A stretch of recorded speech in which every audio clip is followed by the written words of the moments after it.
Shlo yuboto dor gedolim mehem. There was no one as great as that. Ukrishe yoshevu l'sod, and in the middle of the wedding celebration, Amda Chana, that was her name, Bat Matityahu, Ve'ala Pirion, she stood up from her wedding canopy. V'savka kapeha zu al zu, she put her hands one on the other. V'kar'a her peiron shela, and she ripped off her wedding dress. Ve'amda b'fnei kol Yisrael shehi megula, and she stood unclothed in front of everyone. U'lefnei aviha v'ima v'chotna, in front of her mother, her father, in front of the other side as well. Kevin shiru achei kach nitbaishu. When her brothers saw her, they were embarrassed, and they were bound. V'natnu pneihim v'karka, they looked down on the ground, kind of like ostriches. V'karu bigdeihim, and they tore their clothing. V'amdu alei laharga, and they decided that time was ripe for an honor killing. Amr lahem, and she got up and she gave a speech. Shim'uni achai v'dodai, listen to me, my brothers, my uncles. Uma im bishvil shamarati lefnei tzadikim aruma. Yes, so what? I stood in front of holy people naked.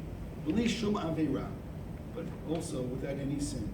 Harei atem mitkaim bi, you're all upset with me. Ve'ein atem mitkaim lemosrani biyad aral lidolel bi, and you have no problem handing me over tonight to the Greek general. And now we come back to the story of Dinah. And now we come back to the story of Shechem. And now we come back to the Maaseh Avot Siman L'Banim. Look what Shimon and Levi did.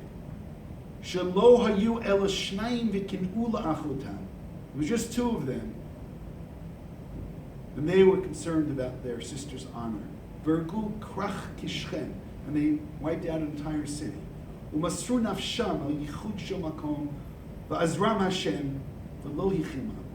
And God helped them, and God did not let them be destroyed.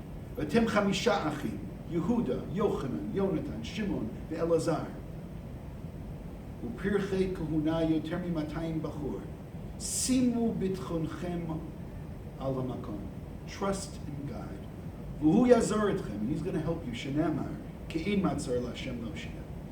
U'patcha pia v'vchia va'amra, and she started to cry, and she prayed, and she said, Ribonu shel olam, im lo tachus aleinu chus al kedushat shemecha hagadol shenikra aleinu v'nakom hayom nitmatenu.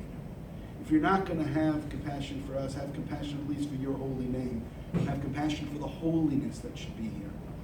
V'oto sha'a nitkanu acheha v'amru bo v'nitol eitzah manaseh. Now, I don't want to ruin the rest of the story for you, but they basically build a Trojan horse, not literally.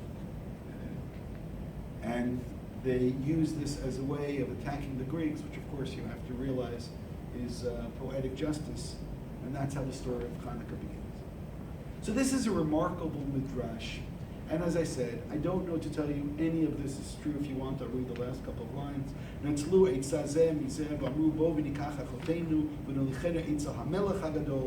Why just the general? Let's go to the king himself.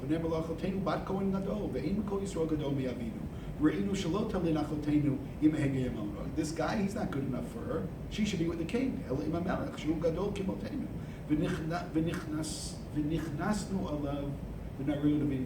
we're going to use this again as a Trojan horse to get inside there, and then we're going to start, and then we're going to kill them all.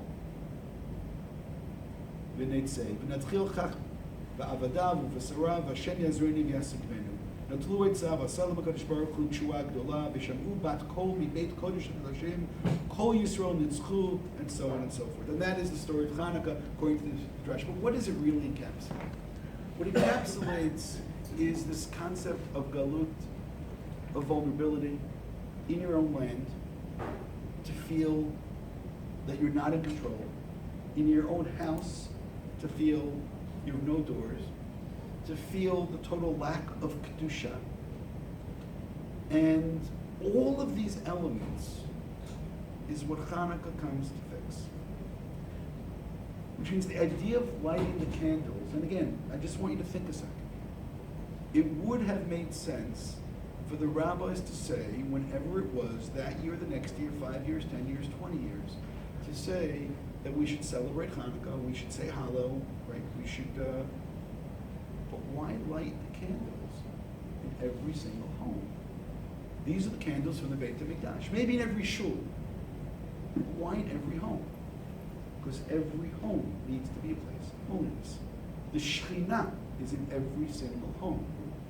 The story of Chanukah is bringing the Shekhinah down, bringing the light down, and making sure that we have, let's say, it's not just a question of political, and I'm going to come back to that in a second, but we need to create holiness. We need there to be holiness in every single home. I want to go back now to the Rambam and read it over again. We started there. We told you we're going to try to end there. The Rambam is in source number 10. Before I read the Rambam, I'm going to tell you something. In source 11 and 12, 11 is from Parshat Vayechi. Yaakov Avinu says that Yehuda is going to be the king. Gor Yehuda, Miteref B'nei Elita, Karar Ravatz Karyev, Kovim Yikumenu, Lo Yosor Shev Yehuda, Umechokek Mi Ben Raglav, Ad Ki Yavo Shilo, Lo Yikas Ami. That the kingship, the scepter, shall never depart from Yehuda. Source number 12 is a long Ramban who tells us, those of you who remember, I spoke about this at my bar mitzvah. I guess none of you remember. I remember. That the Ramban says that the Maccabees sinned. The Maccabees were sinners. They never should have taken the kingship. The kingship belongs to David. They should have given it back to Malchut Beit David. And they were terrible sinners, and because of this, there are no Maccabees left. The Gemara says, anybody who says, I come from the family of Maccabees, you know that they're a slave, because all the Maccabees are gone, and they're sinners. And there are those who therefore suggest, that's why we don't talk about the Maccabees. They're all sinners. What's there to talk about? And now I want to go back to the Rambam. And this is why it's so important for us today, where we are, because I told you, Chanukah is very different. B'bayit Sheni, kishemalchu Yavan gazru gzerot, so we had a good sense of that, unfortunately. Yisrael bitlu datam, lo nichotam asot b'torah v'mitzvot, u'pashtu yadam b'memunam u'v'notayim. V'nichnasu lechal pertzu po pertzot v'timu atarot. Again, so it's financial, and it's religious, and it's spiritual, and it's purity, and it's impurity.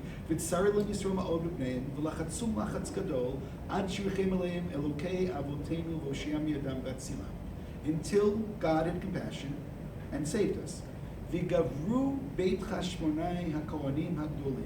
Now, over here, again, just keep one finger there and slide down towards two, almost by the bottom of the page, the last paragraph. You know, they sinned, and that's why they're gone. That's the Ramban. The Rambam knows the same sources, and he says the Kohanim, they won. Very good, right? And instead of making a value judgment, and instead of saying, wow, what a terrible thing they did, the Rambam continues and says, V'chazra malchut Yisrael yeter 200 shana ad chorban hasheni. And kingship returned, sovereignty returned to Israel for 200 years until the second Beit HaMikdash was destroyed. Because to live in your land and not have sovereignty is to live a life in exile where you happen to be in your land. Because having sovereignty, and by the way, I don't care who you voted for in the last elections. I don't care.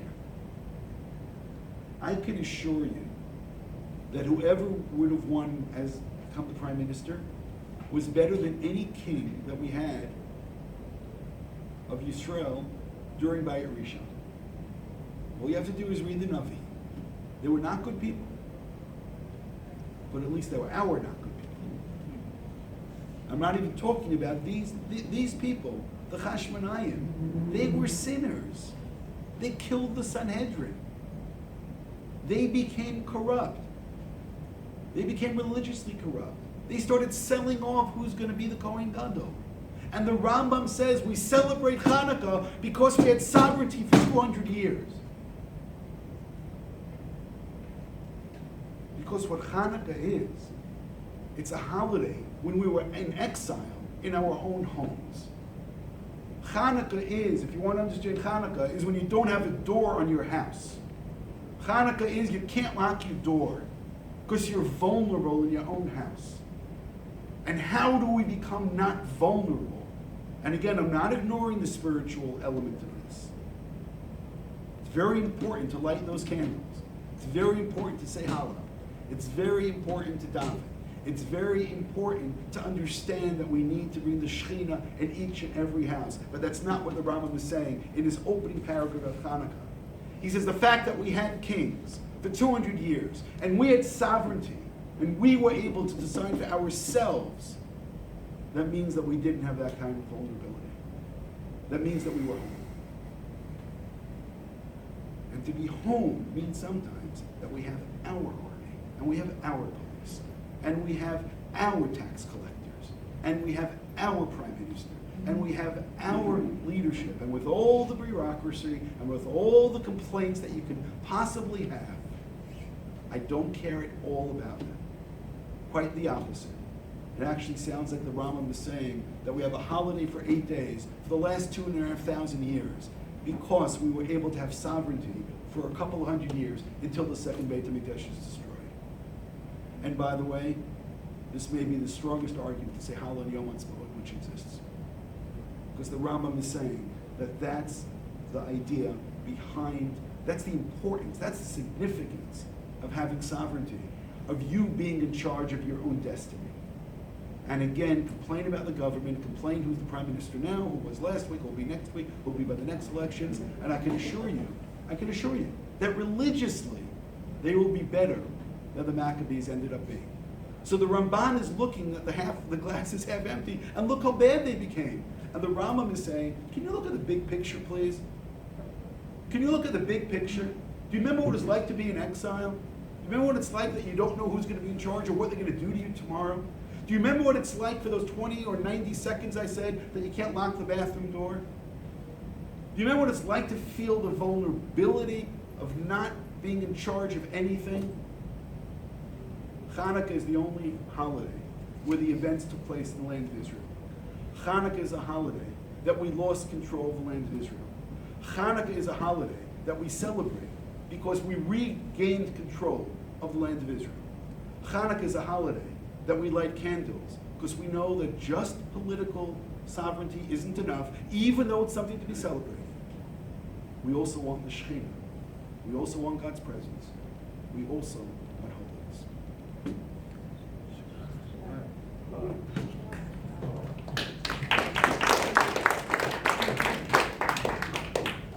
To Zionists, you're not going to let me back now?